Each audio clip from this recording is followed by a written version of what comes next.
ഇത്രയും വർഷത്തിലെ ഒരു ഈ ജീവിതത്തിലുള്ള ഒരു അസറ്റ് എന്ന് പറയുന്നത്, നേട്ടമെന്ന് പറയുന്നത് ശിഷ്യ സമ്പത്താണ്. നിങ്ങളെ ഞാൻ പഠിപ്പിച്ചിട്ടില്ല, പക്ഷെ നിങ്ങളെ ഓരോരുത്തരെയും എനിക്ക് അറിയാമെന്നുള്ളത് നിങ്ങൾക്ക് മനസ്സിലായില്ല. ഇപ്പൊ ഏതാണ്ട് സയൻസ് ബാച്ചുകളിലുള്ള കുട്ടികളെ പൊതുവെ എനിക്ക് അറിയാൻ പറ്റും. കൊമേഴ്സിലെ കുറെ ആളെങ്കിലുമൊക്കെ പിടികിട്ടാറുണ്ട്.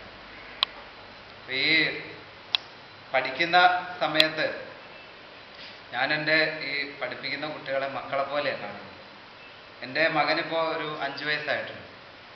അപ്പൊ അവനെ ഞാൻ എങ്ങനെ ട്രീറ്റ് ചെയ്യുന്നു, അവൻ നിങ്ങളെപ്പോലെ തന്നെ ആകണം. നിങ്ങളിലുള്ള ഞാൻ എങ്ങനെയാണോ നിങ്ങളെ ഇപ്പോൾ കാണുന്നത് അങ്ങനെയെങ്കിലും എനിക്ക് അന്ന് അവനെ ട്രീറ്റ് ചെയ്യാൻ കഴിയണേ എന്നുള്ള ഒരു പ്രാർത്ഥന എനിക്ക് എപ്പോഴും ഉള്ളത്. കാരണം അത്രത്തോളം ഇവിടെ പഠിച്ച കുട്ടികളോട് എനിക്ക് അടുപ്പം തോന്നിയിട്ടുണ്ട്. കാരണം ആദ്യത്തെ ഒരു 1-2 വർഷം ഞങ്ങൾ ഒരുപാട് കഷ്ടപ്പെട്ടു കുട്ടികളെ നമ്മുടെ വരുതിയിലാക്കാൻ വേണ്ടി. ഒരുപാട് മോശമായിട്ടുള്ള അവസ്ഥയിൽ നിന്ന് കുട്ടികളെ ഞങ്ങൾ രക്ഷിച്ചെടുത്ത് ഒരു 85% റിസൾട്ട് അന്നുണ്ടാക്കിയെടുക്കാൻ കഴിയും. അതിനുള്ള നന്ദി ഇപ്പോഴും ആ കുട്ടികൾ കാണിക്കാറുണ്ട്. 10-25 പേര് ഇപ്പോഴും നല്ല കോണ്ടാക്ട്സ് ഉള്ളവരുണ്ട് ആ ബാച്ചുകളിലൊക്കെ പെട്ടത്. പിന്നീട് ഇങ്ങോട്ട് വന്ന എല്ലാവരും ചെറിയ ചെറിയ പ്രശ്നങ്ങളൊക്കെ ഉണ്ടാക്കിയത് ഒഴിച്ചാൽ എല്ലാം നല്ല കുട്ടികൾ തന്നെയായിരുന്നു. പഠിപ്പിക്കാൻ കഴിഞ്ഞതും എനിക്കിങ്ങനെ കോണ്ടാക്ട്സ് ഉണ്ടാക്കിയെടുക്കാൻ കഴിഞ്ഞതും.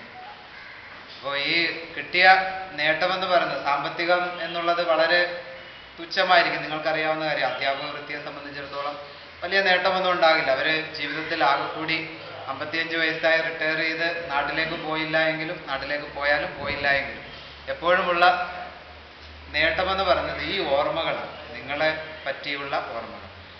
ഇപ്പൊ ഇവിടെ വന്നപ്പോൾ കുറെ പേരുടെയെങ്കിലുമൊക്കെ പേരെനിക്ക് ഓർമ്മിച്ചെടുക്കാൻ കഴിഞ്ഞില്ലേ, ഞാൻ പഠിപ്പിച്ചിട്ടില്ലാത്തവർ. നിങ്ങൾ ആലോചിച്ച് നോക്കുക. സംവിധായം ഞാനൊരു കല്യാണത്തിന് കണ്ടിരുന്നു ഈ അടുത്ത്. ആരുടെ കല്യാണം വരുന്നത്? അനീസയുടെ കല്യാണത്തിന് ഞാൻ അവിടെ വെച്ച് കണ്ടപ്പോൾ ഞാൻ നേരെ ചോദിച്ചു, സമീത അല്ലേന്ന് ഞാൻ ചോദിച്ചു. കണ്ടപ്പോഴേ എനിക്ക് ചോദിക്കാൻ കഴിഞ്ഞു.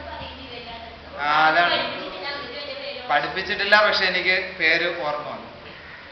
അപ്പോൾ അത് എനിക്ക് എല്ലാവരെയും ഓർക്കാൻ കഴിയുന്നുണ്ട്. നിങ്ങളുടെ മെമ്മറികൾ എപ്പോഴും എൻ്റെ മനസ്സിലുണ്ട്. ഞാനിപ്പോൾ ഓർക്കുട്ടിൽ ഒരുപാട് പേരെ കാണാറുണ്ട്. ഷാബിയാണെന്ന് തോന്നുന്നു ലാസ്റ്റ് കണ്ടത്. നിങ്ങളെല്ലാവരും ഇല്ലേ അതിനകത്ത്? ആസിഫിനെ കണ്ടിട്ടുണ്ടെന്ന് തോന്നുന്നു.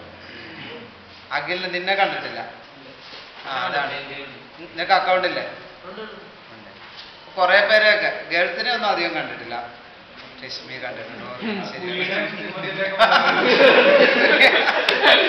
കടുവയുടെയൊക്കെ പടമായിട്ടാണ്. കൊരങ്ങനെ വെക്കരുത് കേട്ടാ.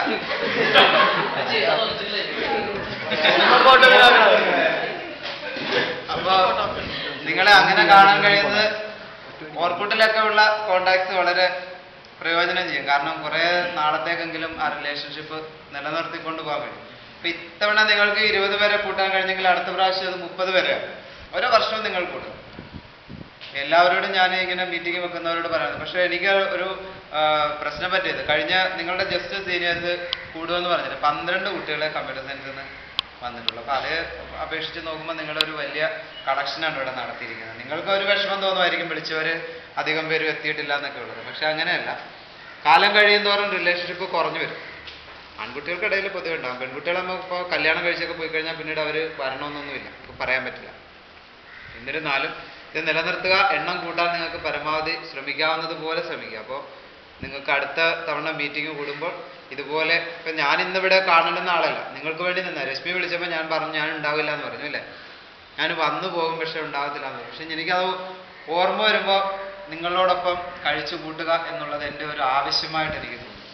അതുകൊണ്ടാണ് ഞാൻ വന്നതും ഇതിൽ പങ്കുകൊണ്ടതും. ഇപ്പം ശ്രീസാർ ഉണ്ടാവും എന്നുള്ളത് ഇന്നലെ ഉറപ്പ് കിട്ടി. അപ്പം അതുകൊണ്ട് 2 പേരുണ്ടെങ്കിൽ ഓക്കെ, ഒരു പ്രശ്നമില്ല. അപ്പോൾ ഇതൊരു നല്ല അനുഭവമായി നിങ്ങളോടുള്ള ഈ ഒത്തുചേരൽ. ഇനിയും നിങ്ങളുടെ എൻ്റെ മനസ്സിൻ്റെ ഒരു ഭാഗം തന്നെയാണ്. നിങ്ങളുടെയൊക്കെ കല്യാണമൊക്കെ വരുമ്പോൾ വിളിക്കാൻ ശ്രമിക്കുക. കാരണം എന്ന് പറഞ്ഞാൽ ഞാൻ പഠിപ്പിച്ച കുട്ടികൾ പോലും പലരും വിളിക്കാറില്ല. എനിക്കതിന് പിന്നെ വിഷമം തോന്നും.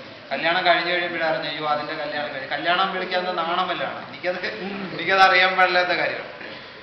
അപ്പോൾ എല്ലാവരും ഒക്കെ കോണ്ടാക്ട് ചെയ്യുക. നിറഞ്ഞ മനസ്സോടുകൂടി തന്നെ നിങ്ങളുടെ മുന്നിൽ നിൽക്കാൻ കഴിഞ്ഞതിലുള്ള ഭാഗ്യം വീണ്ടും വീണ്ടും എനിക്ക് ഓർമ്മ വരുന്നു. അപ്പോൾ നിങ്ങളെ എല്ലാവരെയും ഞാൻ ഒരിക്കലും മറക്കില്ല. നിങ്ങൾ എന്നെയും മറക്കരുത്. ഇവിടുത്തെ ഓരോ അധ്യാപകരും